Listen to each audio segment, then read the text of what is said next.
Hi, and welcome to Archaeology at Glasgow. We are very pleased to welcome you into our room today and tell you a wee bit more about our subject, and so that you can get to know us as members of staff and some of our students here as well. I'm going to introduce myself first, and then I'll go around our kind of room and introduce our colleagues as well. So I'm Dr Louisa Campbell, and I am lecturer in Heritage Material Science here at the University of Glasgow in Archaeology, and I'm also the PGT convener. So that really means that I'm overseeing the PGT or postgrad programmes, but I probably sit kind of in the background mostly, and my colleagues James O'Driscoll and Daniel Calderbank, who are on the call, also convene the different programs that you will be participating in. So I'm going to go around the room, and I'll let my colleagues introduce themselves. And first in my list is Gillian and James. So hi. So hi everyone, I'm James O'Driscoll. I'm a lecturer in geospatial archaeology here at the University of Glasgow. That means I do lots of GIS remote sensing and fieldwork.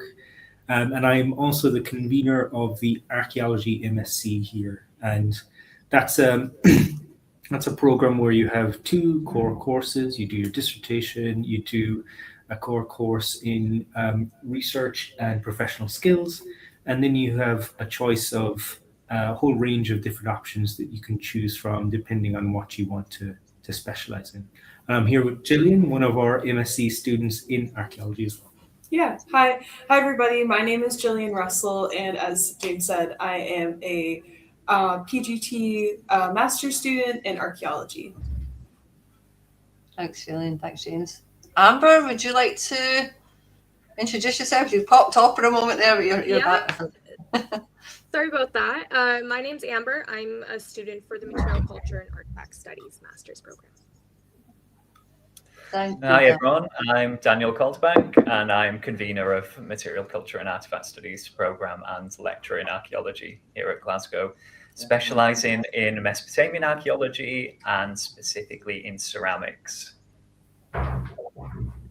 Brilliant. Thanks so much, everyone.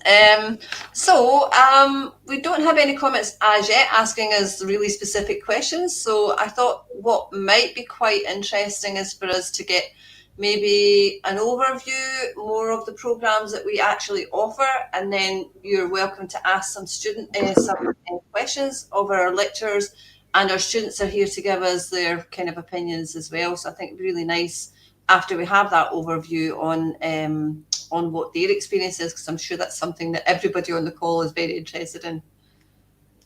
Okay, James, do you want to tell us a little bit more about the Archaeology MSc? I know you've given us a slight overview of it.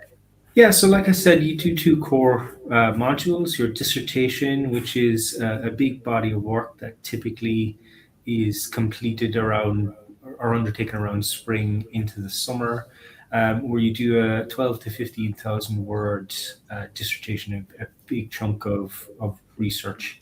And as well as that, you do a core course in research and professional skills. And then you have an option of up to 5 additional courses that you can choose from, and it's got a whole range of different things that you can do. If you're interested in the landscapes, you can do our landscape module, where we have a 3-day trip down to Hadrian's Wall, as well as it being supplemented by in-house lecturers about theory and practice of landscape studies. And then you've got other landscape modules that some of our colleagues give. So Professor Michael Given gives one on the landscapes of, I have the exact name here, landscape and environment in Gaelic Scotland.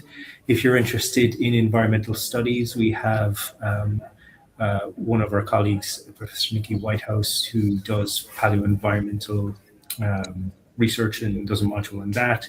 I do a module in archaeological GIS. We have digital archaeology. So we have lots of different offerings that, depending on your interests, you can push into certain areas and avoid others if that's what you want. Thanks for that, James. Yeah, I think that's one of the really important things to kind of draw out, that if you have a particular field of interest, you can go down that sort of strand. There are different options available to you in order for you to, if you're interested in, as you say, digital archaeology or landscape archaeology, you can take more than one course that kind of develops that expertise in your studies, if that's a route you want to go through, particularly for your own career, for example. So I think that's a strength in the diversity and versatility of that programme as well, I think. It's really nice way to kind of construct your own degree in many ways, isn't it? Daniel, you want to share a wee bit more about your Material Culture and Artefact Studies programme? Yeah, absolutely. So Material Culture and Artefact Studies kind of presumes that there's already a level of interest that you want to specialise in studying archaeological materials. And so that would involve the archaeological recovery of materials, specialist examination of objects, their presentation, management, interpretation, and their understanding within their cultural context. So really varied group of materials that we look at here. So I've already mentioned that I'm a pottery specialist, but we also have lithic specialist, and we're a world-renowned centre for textile analysis as well with our Dr. Susanna Harris, and also of various specialist objects as well. We have a couple of core courses that go along with, so you get less flexibility within the Material Culture and Artefact Studies programme in that you have a couple of core courses that you're required to take, and those are Process of Artefact Studies, which involve practical handling sessions, recording of attributes, artefact identification and assemblage analysis. There's museum visits embedded within there, to the Hunterian that we have just here, connected with the University of Glasgow, the Hunterian Museum. And we invite a range of guest speakers from museums and heritage institutions to tell us about their career journeys and how they got to the point that they did. We also have Material Culture in Context, which provides an overview of current theoretical and methodological approaches in material culture studies, and looks at the interdisciplinary nature of things through seminars and case studies and museum visits again. And in addition, with Material Culture and Artefact Studies, you don't just get the research dissertation that you get with the Archaeology MSc. You also get the choice to do an applied dissertation, which is much more about work-based learning and professional practice. And so it's a bit more flexibility than the traditional research-led and research-driven dissertation. So we can perhaps get a little bit into that later. Yeah, hopefully, anyone who's out there listening to us, and they're coming from all over the place, from Glasgow, Clydebank, Brazil, Canada, etc. So it's great to see such a diverse audience out there, and we're here to answer your questions. So please do put them to us. If there's something that anyone's saying that you want a little bit more detail on, please do feel free to go ahead and ask us that. One of the things I wanted to mention as well is that, and both of our colleagues there have mentioned it, is this the diversity of our staff. We have a good broad range of expertises across the board, and a lot of our courses are team taught. So we're drawing from that expertise, no matter what course or what program you're on. Likelihood is you will have a diverse kind of range of staff to get some information from and sort of hook into the kind of interest that they've got. And that will all help to inform your own research interests as well, hopefully, and potentially what you want to potentially go forward for your dissertation on. We also have a lot of guest lecturers, so from other departments and other institutions, and their expertise feeds really nicely into our programs. So I think that helps to elevate the programs as well and make it a much more interesting mix of people and specialisms. And that's certainly something that our students always seem to pick up on and really, really enjoy, is that, bringing in of lots of different people that they can ask questions of and get to know. The other thing that I wanted to sort of mention is we've had a recent sort of 1.5 million investment from the university into our labs. So we've got some really nicely updated lab facilities, which is really the thing that allows us to go ahead and offer the diversity of programs that we're offering. So we do a lot of artefact studies in those labs. We do a lot of seminars. So a lot of our teaching is now taking place in the laboratory space. And when we say lab, that doesn't mean it's all science. It just means it's an open laboratory space that is there for some scientific analysis, but also just in getting your hands onto material, which is something that students really engage with. So those are great spaces to kind of get involved in. I don't know if our students, if Amber and Gillian, have anything to add to that and your experience of the programs that you're involved in. I will say that they're very practical. So the lab facilities, they're always offered towards us, especially with any materials you want to work with or any ideas. The staff, the convenors, or any professors that you have, they're really there to help utilize your interests.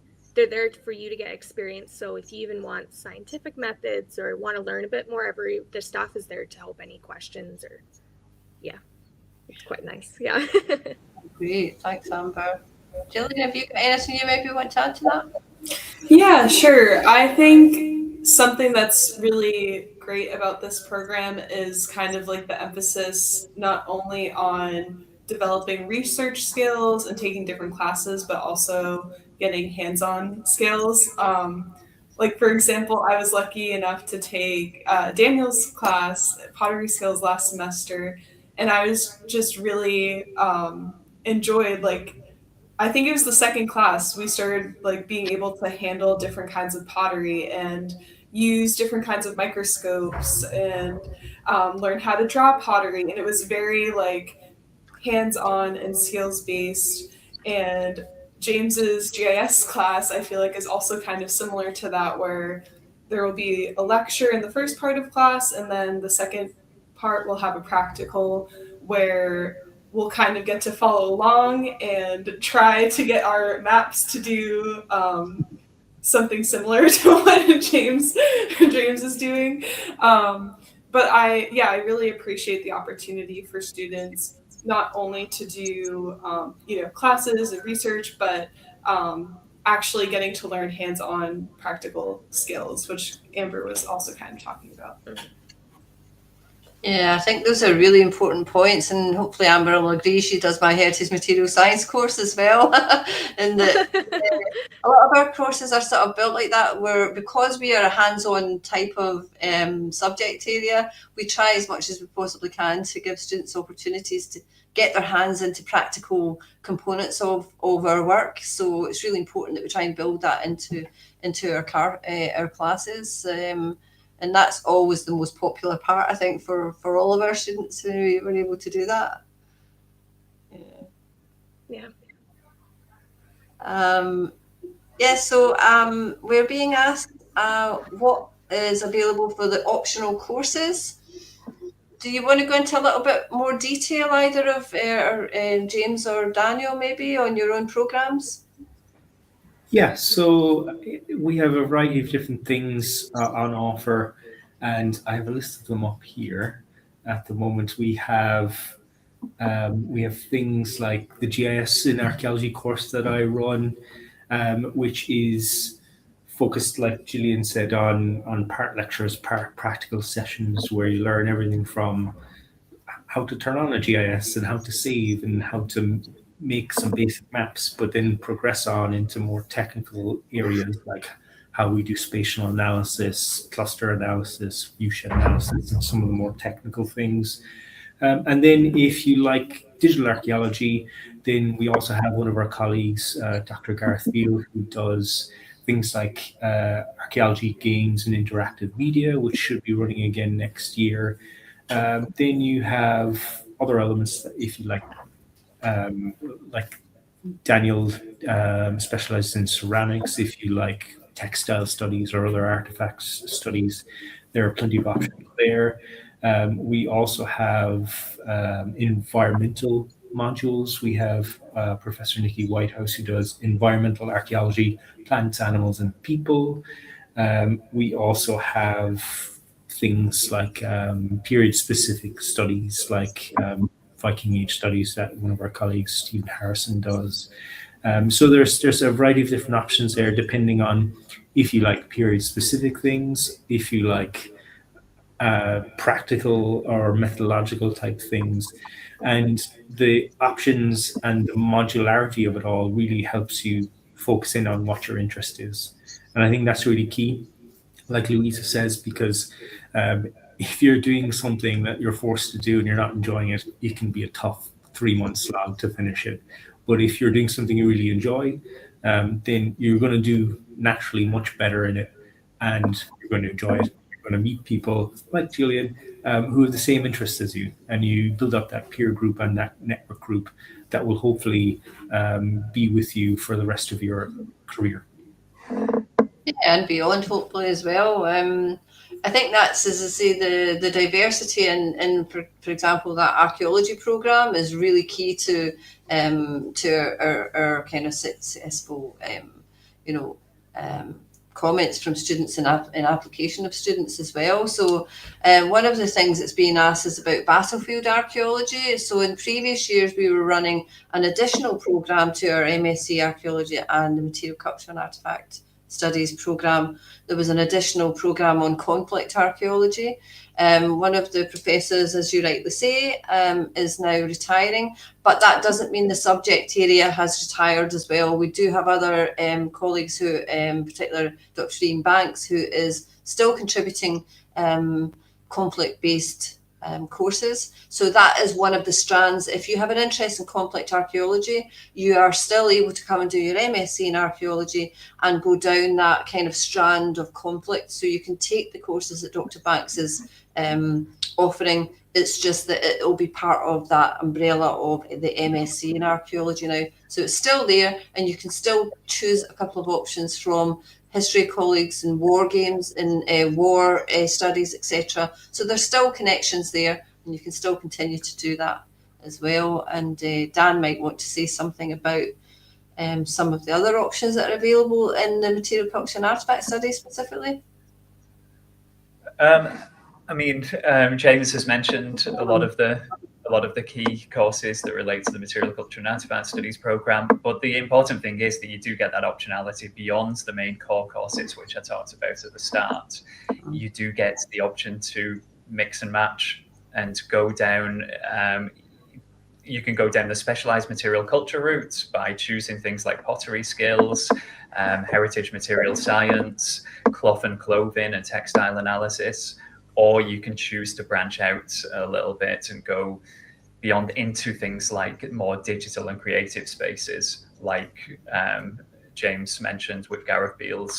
Gareth Beale's course. And so there's room for either real specialization down the material culture strand, or for experimentation and kind of open-mindedness to get a rounded, different kind of perspectives on material culture from different angles that you might not have expected. And so you get that freedom, that level of choice that comes along with all of our programs. So yeah, that's all I wanted to add, Louisa. Thank you, Dan. I think this is a really good opportunity for our student colleagues to come in as well, and maybe you can give a bit of an overview of the courses that you've really enjoyed with us and why those have been so good for you. I'm kind of in Daniel's area. I do want to specialize in ceramics as well, so I have taken that pottery skills class, which was amazing with that practical experience. You kind of got to gear towards a more professional standpoint with the assignments and all that. I have taken your heritage material science there, Louisa. Love that. You get the practical work with microscopes, different science techniques within archaeology that you can utilize and expand upon. And yeah, I've taken those, and then the material culture classes, processing of artifacts, which was very practical in the lab. But yeah, definitely the practical areas were my favorites, but yeah, I did like the heritage material science and the pottery, because you can collide them together and use it for your projects or future work as well. Yeah, that's great, because one hopefully leads into the other in that sense. If you have a particular interest in pottery, then there's an opportunity for you to kind of continue that interest in the science side of things in semester 2 with heritage material science. So thanks for that, Amber. Gillian, have you got anything you wanted to add there? Yeah. So the classes that I have taken and am currently taking are landscape archaeology, the research and professional skills class, and the pottery skills class in the fall. And then right now I'm taking GIS for archaeological projects, landscape and environment in Gaelic Scotland, and decolonizing the history of slavery and colonialism. And yeah, so I kind of have an interest in landscape archaeology and kind of environmental archaeology, interested in learning about GIS, geophysics, but I also have pretty broad interests and I enjoy kind of like stepping outside of that and taking some different classes because I think they're all kind of like there's connections between them, even if it seems that the topics are going to be very different. Like in pottery skills, we were talking about like what kinds of materials people were gathering from the environment to make pottery. And that has a very clear tie-in to some of the environmental related classes. So it's interesting to take a variety of classes. And I feel like that's also kind of helped me figure out what my thesis is going to be by kind of dipping my toe into different subjects. And now I feel like I have a better idea of what I want to do. Thank you so much. I think that's a really important point to kind of pick up on, actually, Gillian, about the fact that these courses are designed in that way and that you get to know the lecturers, staff, and who might have particular interests that align with your own, and you can develop that interest as you're participating in the courses. But it also helps you to identify a particular topic and a particular supervisor whose expertise will be useful in helping you to progress that interest. And of course, the dissertation is such an important part of your journey. And it is, it's assigned 60 credits, which is basically a third of your degree, really. And so it's you're given the opportunity from sort of April onwards up until sort of September in order to really, invest a lot of time and energy into that dissertation. So it's a real opportunity for you to get your teeth into a really substantial research project that you're passionate about, and that that hopefully that the classes that you're taking will help you to refine that topic and really draw out the expertise that you're going to be kind of gaining in that sense. What about your experience, just keeping on? I'm sorry to put you guys under pressure, but I think it'd be really useful for our viewers to kind of understand what your own experience of the application process. How easy was it? What drew you to Glasgow above and beyond other potential institutions you were thinking of? What's your experience living in Glasgow now and being in the university and just wider in Glasgow in general? I can start there. So I'm from Canada, so I come from experience of the application in that area going to Glasgow. Funny enough, I did go to these Q&As, and this kind of is what drew me into the program. That, as well as the practical work, that kind of definitely differentiated from other programs that I saw that were more on experimental or methods in archaeology instead of the lab work. But I will say, coming here, the group that we have in archaeology, it's very close knit. Everyone talks to everyone, especially our classmates as well. We've gone quite close. We help each other out just because we all know we're in this new experience, this new area. So that's nice, as well as the professors. They've been there to help out with any questions, or if they're not able to answer a question, they'll direct us to another professor that will. And if that one doesn't, then we'll create a little circle of like emails and communications, which is nice. So I will say, like, that part was absolutely wonderful, and the application process itself was quite smooth.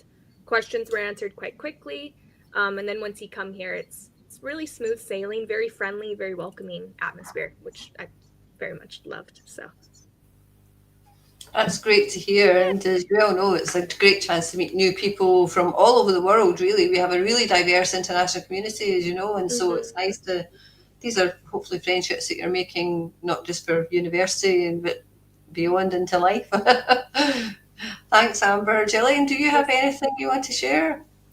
Yeah, that kind of just made me think about the weekly seminars that the archaeology program has weekly.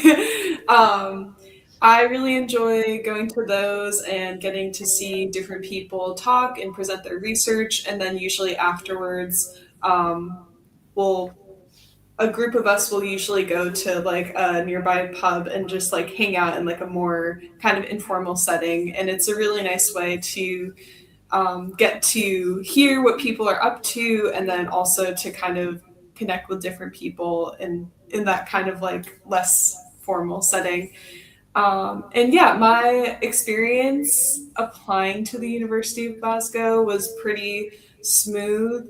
I think there were like a couple like hitches I experienced kind of like in the summer with just like figuring out all my visa stuff because I'm from the US. But I think I was more stressed about it than I actually needed to be. Like, I was just like really panicked of like, oh, like what if this doesn't work, and like the timing, and there's so many directions, and it kind of feels quite complicated when you're looking at it all.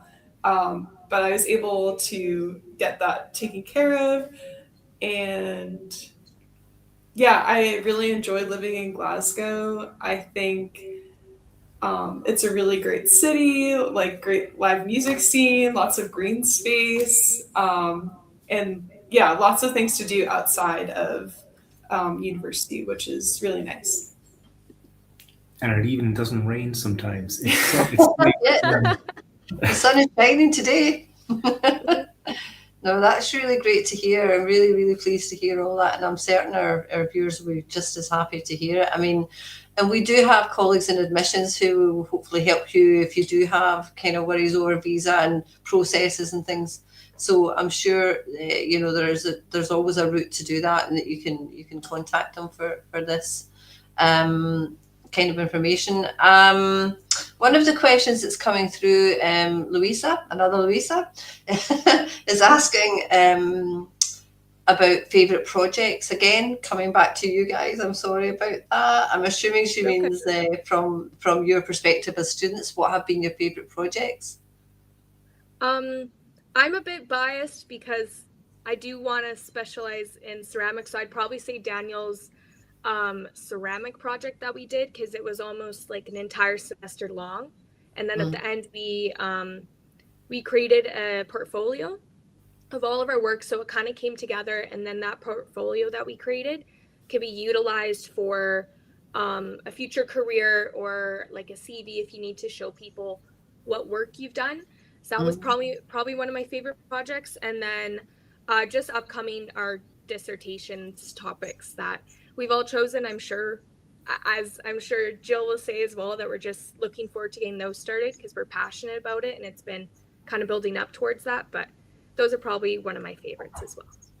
So fantastic. Thanks, Amber. Gillian? Yeah, oh, that's a good question.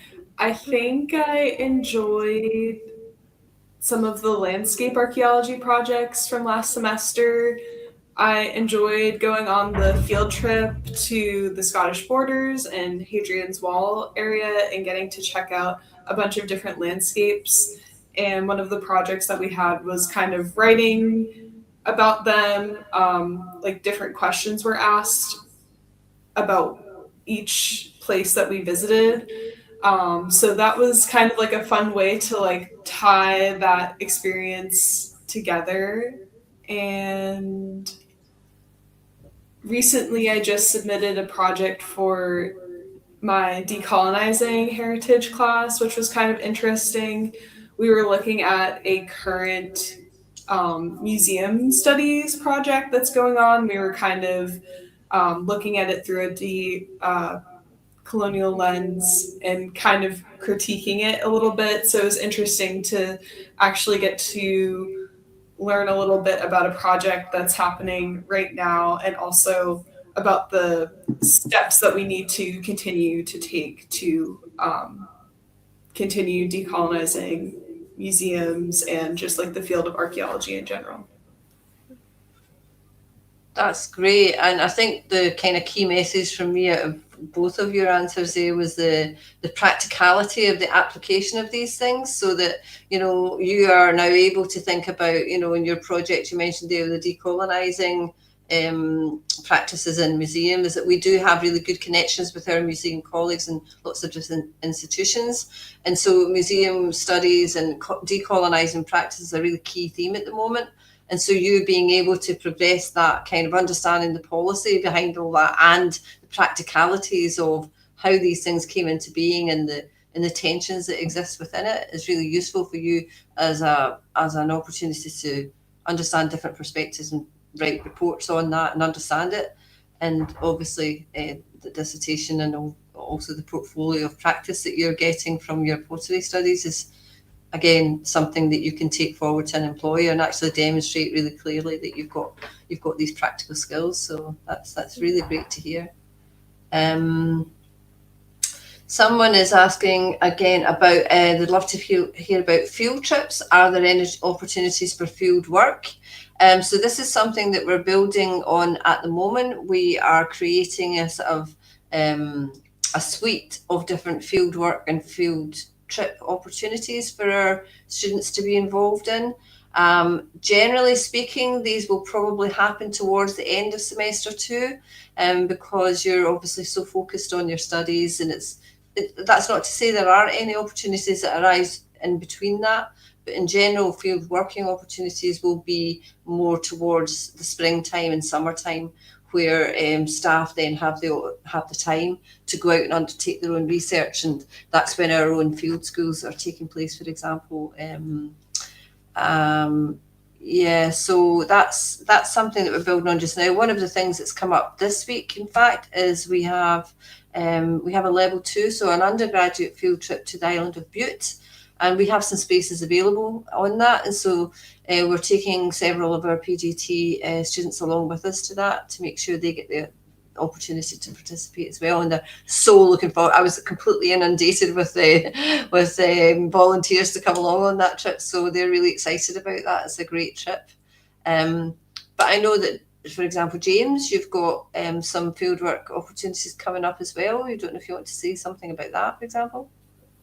Yeah, so this year we've decided to try and put together a week-long excavation and fieldwork trip specifically for the MSc students.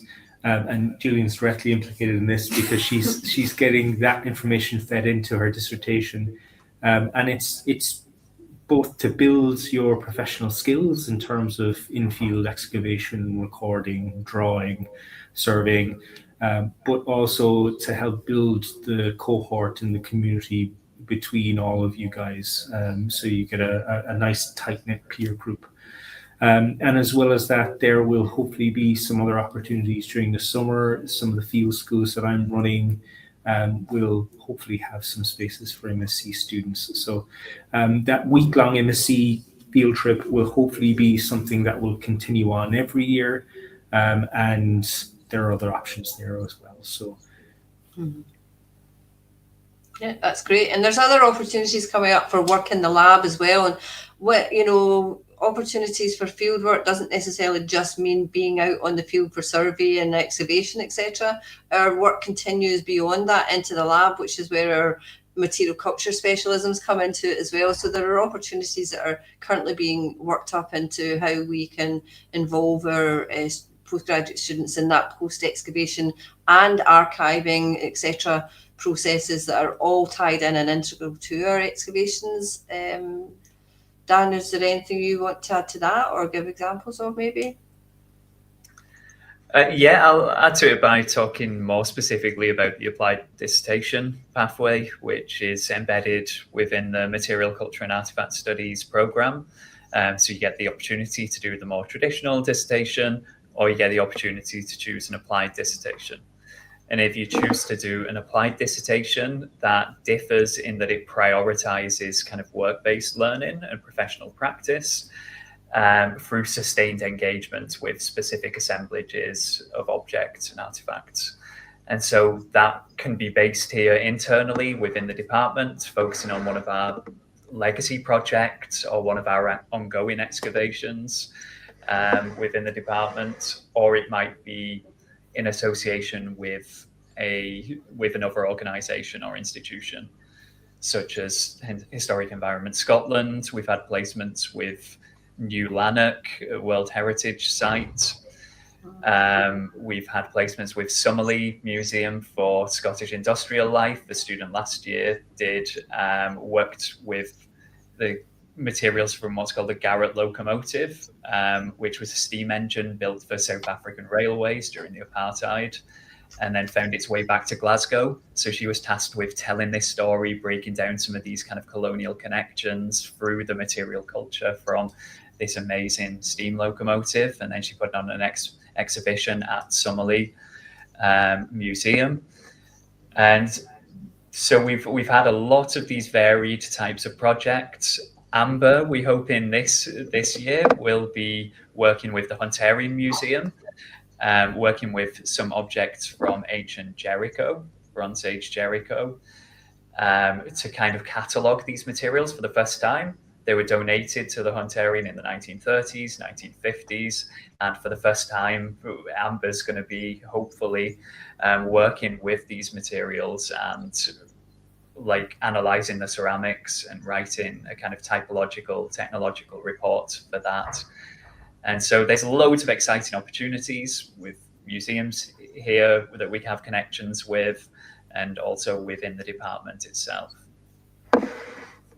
That's wonderful. Thank you so much. I hope that gives a flavour of the different kind of opportunities that we do try our best to make available to students, and whether it's integrated into your programme as part of your studies or your dissertation, as Daniel's just mentioned. The applied dissertation is a really good opportunity to properly get your hands on with the many partner institutions that we have. But also, as James said, just as part of our wider kind of projects that staff are involved in. And it's great to hear that these then lead on to, it's nice that James has put together a whole programme of fieldwork just so Gillian can have a great dissertation project. So that's great.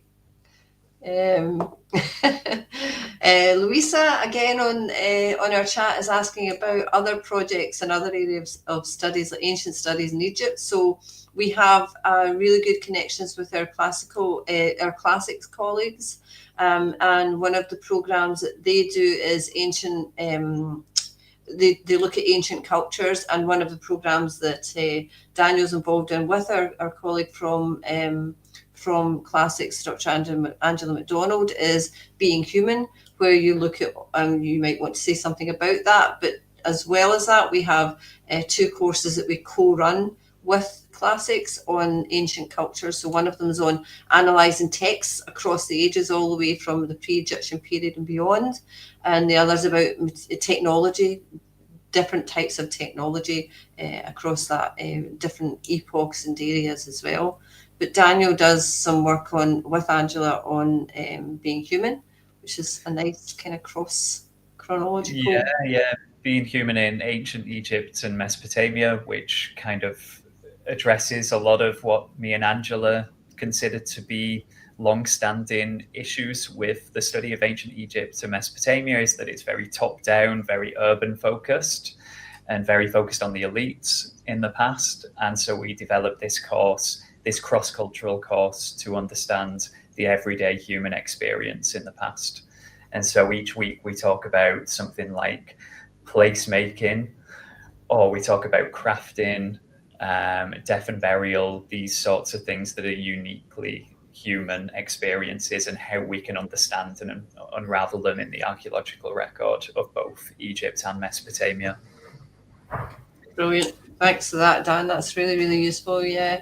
So hopefully that answers your question, Louisa. And the other thing that we're being asked understandably about is job opportunities. What job opportunities are there that Bookworm Brat is asking? And I think that's, well, you know, archaeology is a fantastic discipline insofar as you can continue your career in archaeology, whether that be as a field archaeologist or as a material culture specialist or in the digital humanities that Jane's involved in.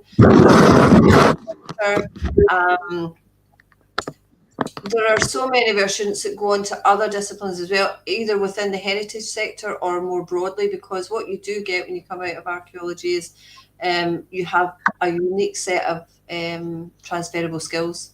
So there's opportunities within our sector, the heritage sector, but beyond that, if you decide to go out with that sector, your team working, your problem solving, your investigative skills, your report writing, your interpersonal skills, all of this is absolutely critical to your attributes, what we would call graduate attributes, and your employability skills as you leave in graduate. So we hope that we prepare you very well for jobs within and out with the sector, but it's maybe something that Amber and Gillian, I'm sure, as we come towards the end of semester 2 and you're coming into your period of doing dissertation, where you might be starting to turn your head towards that. I don't know if it's something you want to pick up on. Yeah, I would say that even like in terms of like Daniel's project that I talked about, it's gearing towards getting you ready for it being a profession, and that goes hand in hand with our processing artifacts class. We had to do a whole field report and had to learn the technicality that goes into it and the structure towards that, what you need to know and research before you even submit it to like a government. And there's opportunities at the university to hone your CV as well. Your curriculum vitae, I believe it's what it's called. Vitae. Yeah. CV. There's resources at the university for them to like look at them and like not fix it, but just perfect it, I guess, for you to hand in for more job opportunities. And same with when we are in this degree, near the end of the semester, we've been getting different job opportunities, vacancies, and all that keeps coming in. So that's, it's always good. Yeah, anything that comes up in the sector that I'm made aware of, I then share with the students as well to make sure that you're aware of things that are specific to our sector that's coming up, but also, as Amber rightly says, pointing you towards our colleagues in the career service, which are really, really useful. They're specialists. It doesn't matter what subject or what field of interest you are for your career. Their job is to help you to refine your CV and your letter writing skills, your application skills, and they're very happy to read over any applications that you might consider putting forward as well. So that's really helpful information. Gillian, have you got any further thoughts on that yourself? Yeah, so before I came here, I did take some time off to get work experience in archaeology in the US with the government and also in the commercial sector. And I feel like that was really helpful for me because I kind of learned about like the different kinds of skills and competencies that are important to have as an archaeologist. Like GIS is a really important skill in the field. And I saw that the University of Glasgow offers a GIS class. And a lot of other classes will use kind of different elements of GIS in them as well. And so I feel like this program is kind of like almost patching some holes that are in my resume and like work experience and making me more ready to get a job after I graduate from this. I was also unfortunately doing my undergrad when COVID was happening, so I didn't have an opportunity to be a part of an academic excavation. I've only really done excavations in the commercial field, so I'm really looking forward to getting to be a part of that really soon here. So to make sure that it's very like procedural and methodical, and like we're working through all of those different things. yeah. That's great. Thank you so much, Ellen. That's really helpful. So we're being told that we've got 5 minutes left of our chat, and we're encouraging everyone to, put your final questions to us. We're here to still talk you through anything that you still want to raise with us. One final thing that has come up for the moment in the chat from Olivia is, other than the lab, are there any other spaces for students in the programme?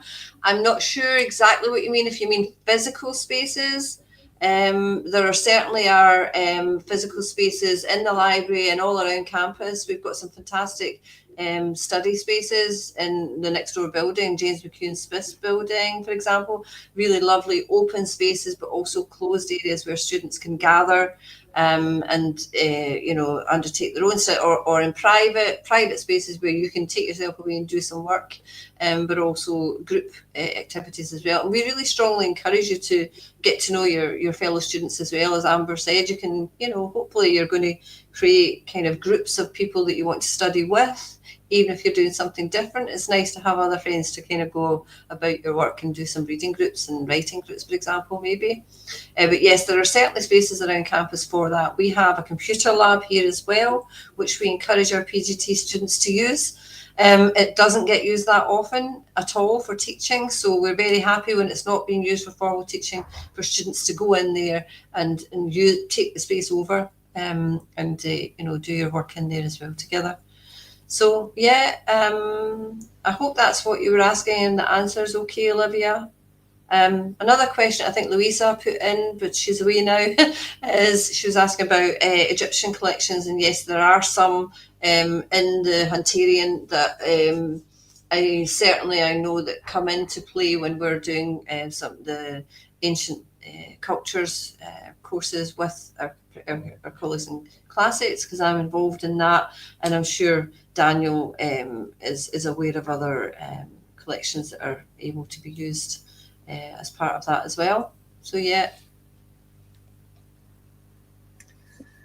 Yeah, absolutely. And I know a lot of our work with Angela McDonald, our kind of cross teaching takes place in Kelvin Hall and works with a lot of the Egyptian material that they have in the Hunterian Museum.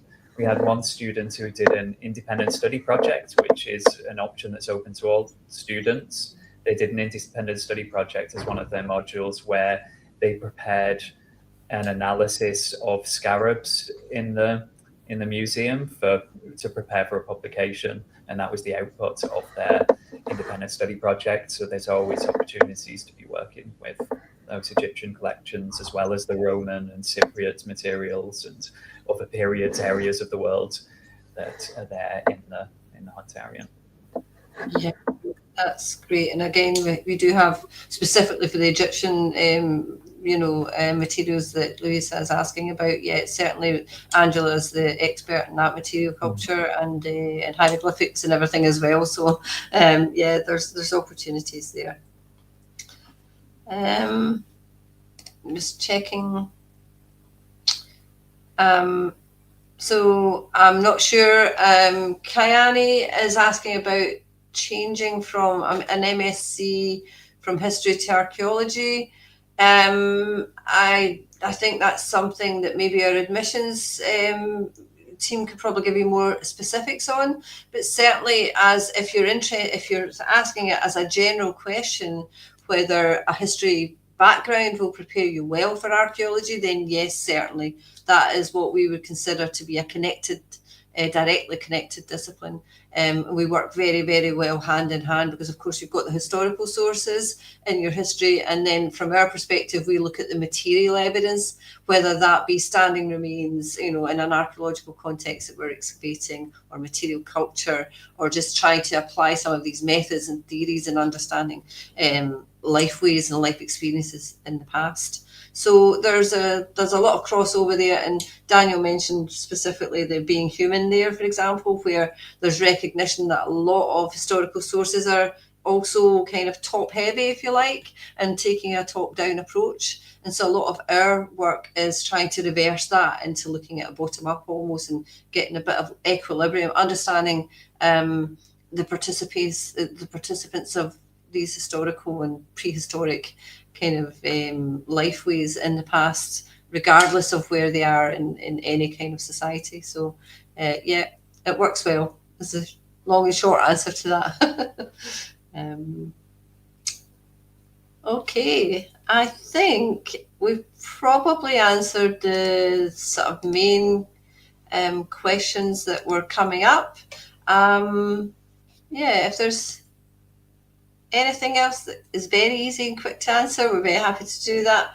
But I think beyond that, it's probably time for us all to say goodbye. And we sincerely thank you for coming along and joining us today and for all your fantastic questions. And we hope to see you next year. We're really looking forward to meeting you in person.